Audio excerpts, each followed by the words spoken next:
ಅವ್ರಿಗೆ ರಿಯಲ್ ಆಗಿ ತೋರಿಸ್ತೀನಿ ಇರು. ಅಲ್ಲ ಕುಡಿಯೋ ನೀರಲ್ಲ ಅವತ್ತು ಬರಲ್ಲ ಅಂತ ಅಂದ್ರಲ್ಲ.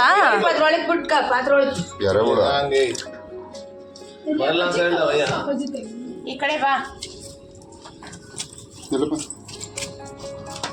ನೋಡಿ. ಅದು ನಿನ್ ಬಾರೆ ಆ ಕಡೆ ಹೋಗಿ ಮನೆಗೆ ಹೋಗಿ ಅವ್ನು ಹೊಡೆದೇನು ಬಾರೇಲಿ. ನಮಗೆ ನೋಡೋಕ್ಕಾಗಲ್ಲ ನಮ್ಗೆ ಏನೇ.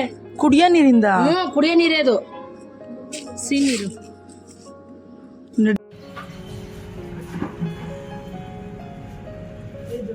ಕಾಲು ನೋಡಿ ಹೆಂಗಿದಾವೆ, ಶುದ್ಧ ಇದೆಯಲ್ಲ. ಯಾಗೋ ಅವತ್ತ ನಿನ್ನ ಮೇಲೆ ಇದು ಮಾಡ್ತೀನಿ ನಾವು. 5 ಜನ ಬಂದಿದ್ರೆ ಅಂತ